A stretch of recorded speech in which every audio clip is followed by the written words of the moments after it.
Hello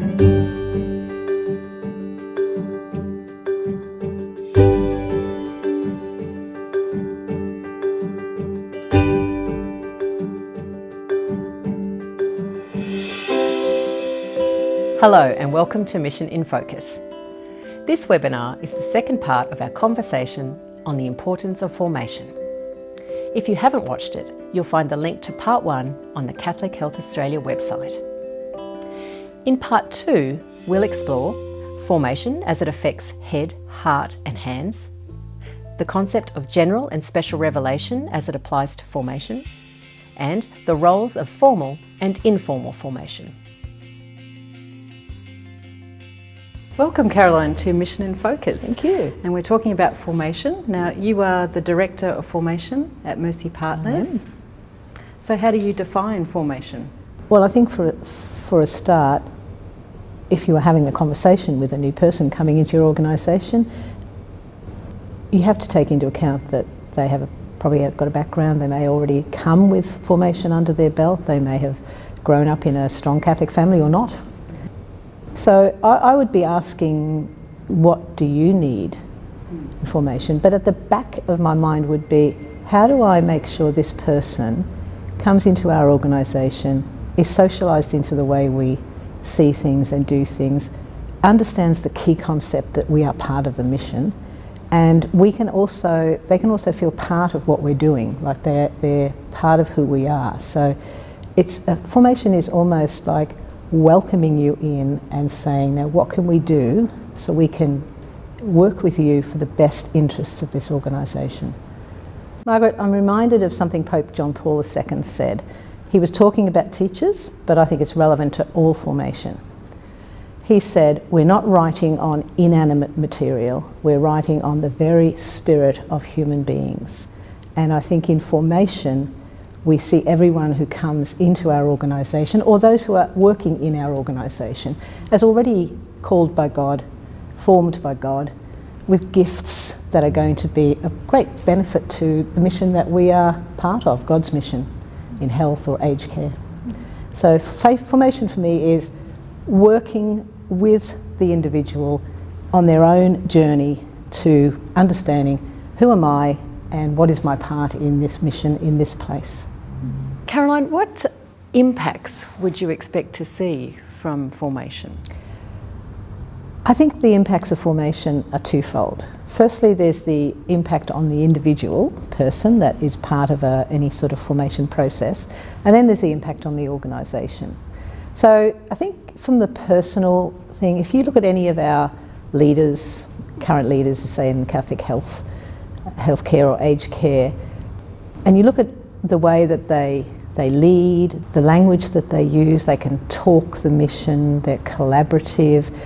You can see that they're a process of a range of formation activities that have led them to that point.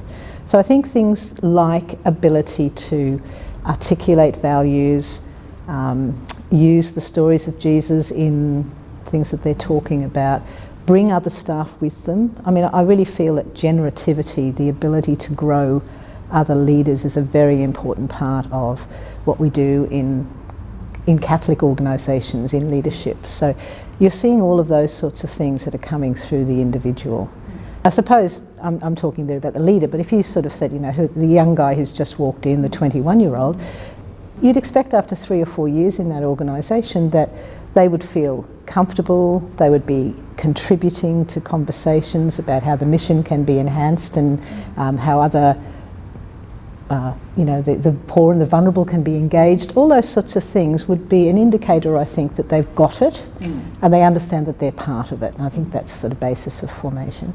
For organisations, that's much more difficult, but I'm always touched when I go into I went into a hospital in Bundaberg about 3 weeks ago doing formation work, and I sat around a table with 15 people and talked to them about Catholic identity.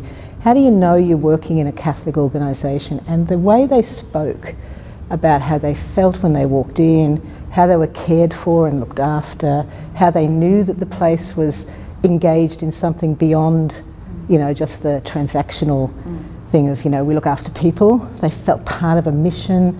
they just felt that they were part of something bigger than themselves. And I think that's the organisational impact of formation, is that you can walk into an organisation and know this is a Catholic place and this is something that everyone there, they might not have all the fancy language to put around it, but they understand it and they are living it, and they say things like, oh, I went away and worked somewhere else but I came back because there's nothing like this place.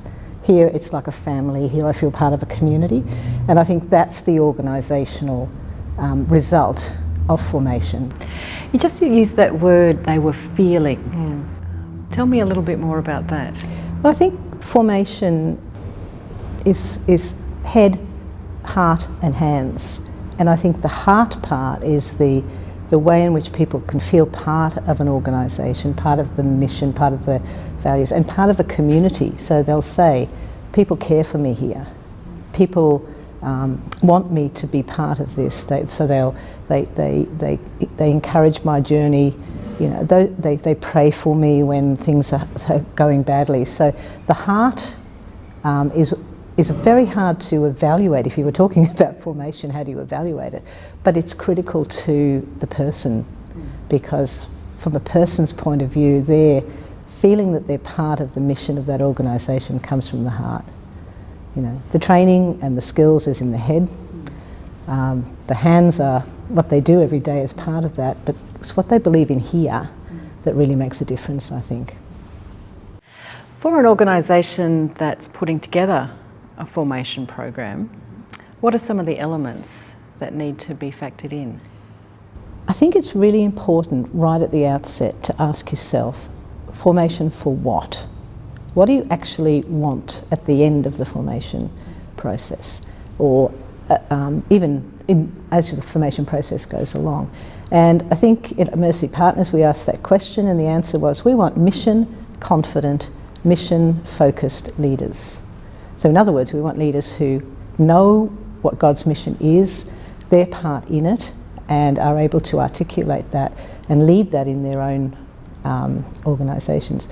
But I think you also have to take into account in today's world that you're not necessarily dealing with people who are Catholic or people who have any church affiliation. So another factor in planning a formation program might be to look at who you're actually working with. And I'm a firm believer that it's not a one-size-fits-all. Like, you don't develop a program and then you roll it out in all your organisations. I think you have to be conscious of the context, who you're dealing with, and what you want from these leaders before you begin any formation program. And then secondly, what would you include in it? Well, I think for most organisations, the mission, what is the mission? Catholic identity, now that is a very complex area. If I went with Jerry Arbuckle, we'd say Catholic identities from his latest book. What is that? What does it look like for people in the organisation, whether they're Catholic or not? What are they supporting? And aspects of governance, I suppose, as well.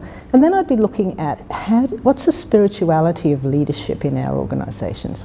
What actually does that look like? And for me, that's things like compassion and generativity, how you develop people within your organisation, the preferential option for the poor, not losing sight of that in your decision making and those sorts of things. And finally, I think you have to make space for personal spirituality, the prayer life, the option to have time for retreat, time for meditation, because we live in a very fast-paced world, and if our formation programs just become a matter of this is what you need to know, tick this off, I've done all of this, and don't make space for people to just sit and think about, you know, what they're doing, how they're going, you know, that self-reflective leadership thing, then it's not going to be very effective. So I think those are some of the things. They're obviously not a definitive list, but they're some of the things I would take into account if I was planning a formation program. Dan, what are your priorities for forming leaders in your organisations? One is a concept that we have in Catholic theology called general and special revelation. General revelation is an understanding which exists within Catholicism that all people, regardless of religion or non-religion, have some experience of God. So it doesn't matter who you are, it doesn't matter where you're from, somewhere deep in your conscience, you've heard the voice of God calling to you when you've been asked to do good, to care for those who are sick and vulnerable, to contribute to something which is bigger than yourself and which involves the good of the whole human family. Now, when you look at the studies of those who join Catholic organisations, and particularly Catholic healthcare organisations, we know for a fact that most of them join because that mission, care for those who are sick and vulnerable, reaching people who otherwise wouldn't be reached, is something that resonates in their heart. That's a very good description of general revelation according to the Catholic tradition. So one of the first things we can note is that the folks who are coming in our doors already have some sort of experience of what we want to talk about in formation. They're already part of the journey, as it were. The second thing in general revelation is this whole sense of sacredness. That people in general, doesn't matter what their religious persuasion or whatever is, have a sense of sacredness in the world, and particularly sacredness as they encounter other people. Ask anybody on the street, typically, when they reflect on those people who are precious to them, they'll begin to use language and convey their experience as if those people are sacred people. And that's another great thing that we have from the beginning, a great ingredient that we have from our tradition, which can begin to help us to think about how we do formation. Sometimes the presupposition we have when we go about doing formation is that we're starting with zero.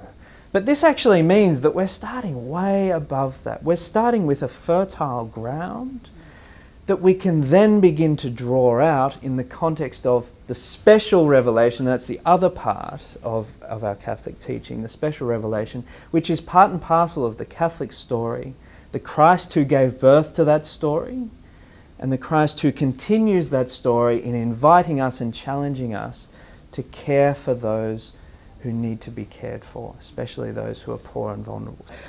We can look to the Gospels for paradigms of how we might go about formation in this sense and how we might understand what's going on in formation in this sense. So if we look at the parable of the Good Samaritan, which is the famous parable for Catholic healthcare, it begins the Code of Ethical Standards for Catholic Health and Aged Care in Australia.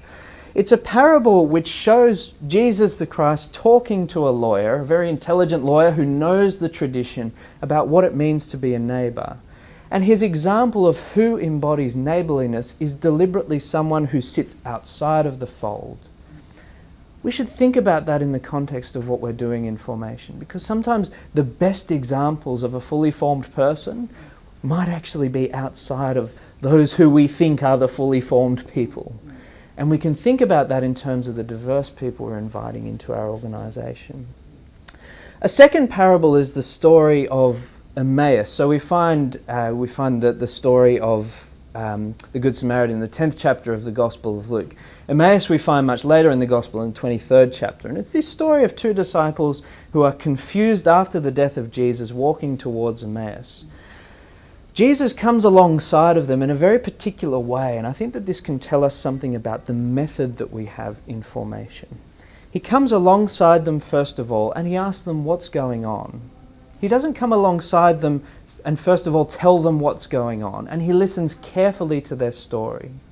And it's only after cultivating trust with them by listening to their story and sharing their journey that he then begins to reinterpret things for them and invites them to see things otherwise. And that relationship must have had a particularly beautiful effect on those guys as they were walking to Emmaus, troubled as they were at the state of play at that point in time. Because later on, when they reflect on it, when they reflect of what it was like having this person who they didn't recognize as Jesus next to them, they asked, were not our hearts burning within us as he walked beside us along the road? In some ways, that's the role of formation too, to come alongside those who are joining in our journey, to listen carefully to what's going on to them and to invite them into a different way of seeing, and to do so gently, which respects their dignity and their subjectivity. So Dan, what impact do you expect to see from formation? And conversely, What would be the risks of not doing formation properly in your organisation? I'd expect the impact of formation to be, when we do it well, in this systematic way, that when people come to work and they bring their gifts to the ministry of which we're a part, the continuing of the healing ministry of Jesus, that regardless of their background, regardless of their own religious or non-religious views, that they see their gifts as participating in this mission. That's the goal. And I suspect that if we achieve that goal well, if people really understand themselves as participating in this big vision, which is often what attracts them to work with us in the first place, if they see themselves as really participating with this vision, I'd expect that we'd see greater job satisfaction. I'd expect that we'd see better care. I'd expect that we'd see people who want to invest in the organisation, not in the economic sense, but in the sense of giving themselves more fully to the organisation because of the good work that it's on about. When they see the histories of our organisation, our people see something beautiful, something that they want to be a part of.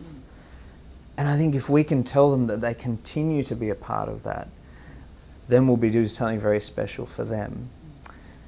Something else significant, though, is that we should always think through the vision of our tradition, not first of all through the eyes of those who are privileged, but first of all through the eyes of those who are vulnerable.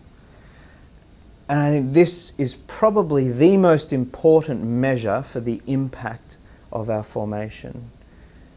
How does the most vulnerable person who we reach, either through outreach or who comes through our hospital or aged care facilities doors, how does that person experience our care? Now, the risks if we don't do it, everybody knows what drives most of our organisational decisions in this context. The almighty dollar has become our new God. I think the major risk that if we don't do formation well at every level is that we end up, not even consciously, but unconsciously deferring our decision making to other theologies. Theologies which don't align with that great tradition of caring first for the most poor and vulnerable and inviting them into flourishing through our ministries.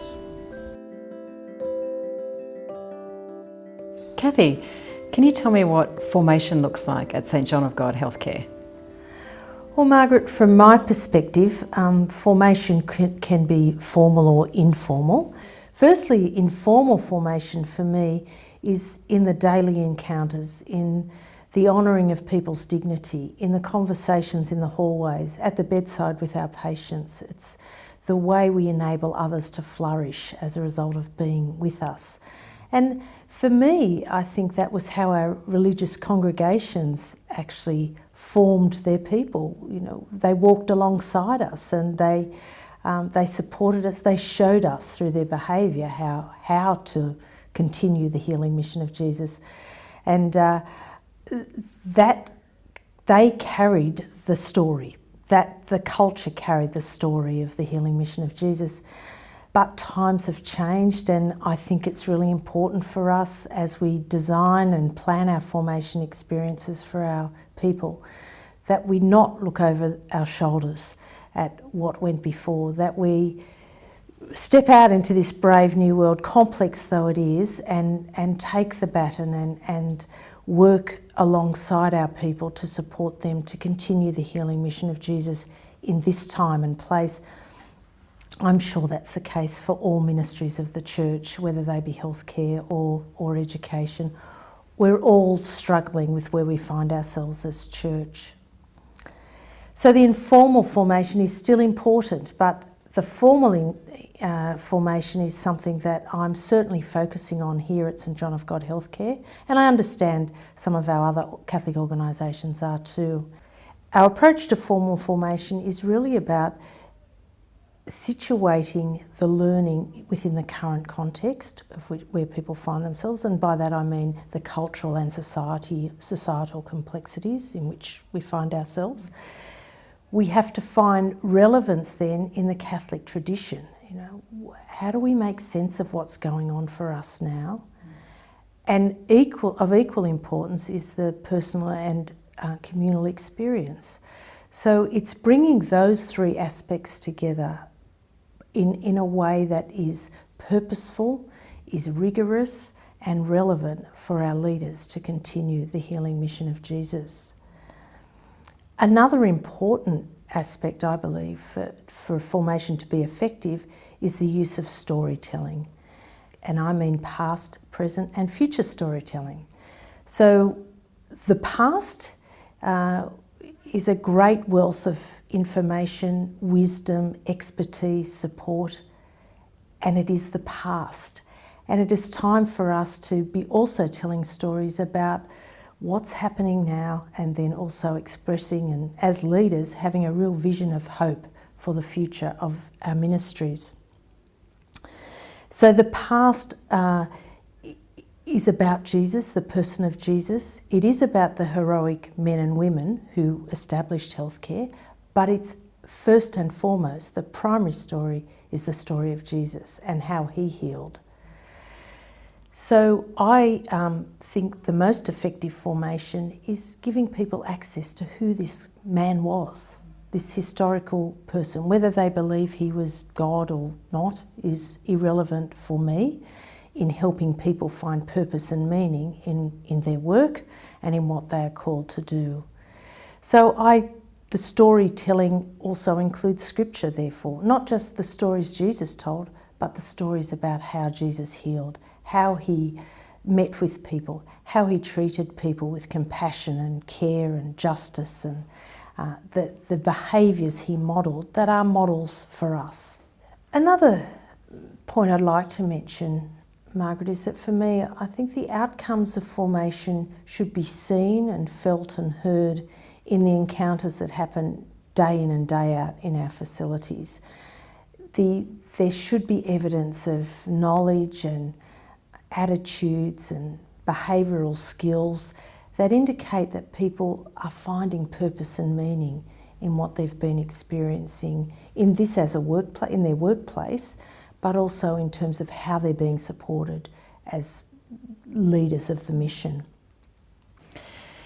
Kathy, that's a great insight into what formation is. What is not formation? That's a great question, Margaret.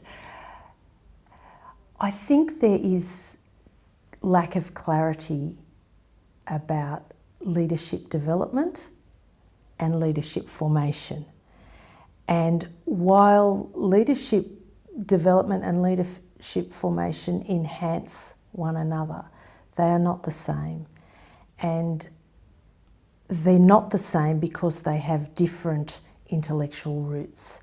And I know this was mentioned as part of the ministry leadership program, that the leadership development has its intellectual roots in behavioural science and managerial sciences, whereas leadership formation has its intellectual roots in religious and spiritual wisdom.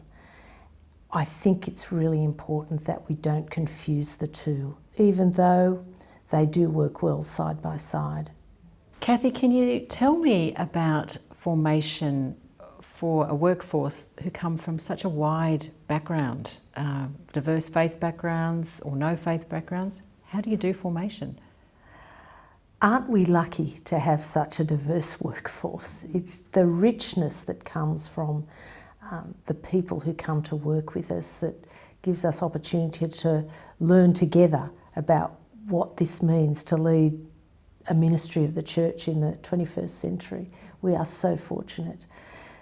And it's a challenge, but what I think is really important is that in our facilities we ensure there's a culture of inclusion, of inquiry, that the principle of subsidiarity is applied generously.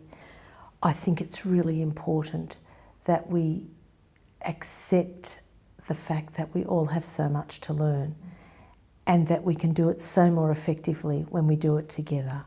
So I actually value the diversity despite the challenge.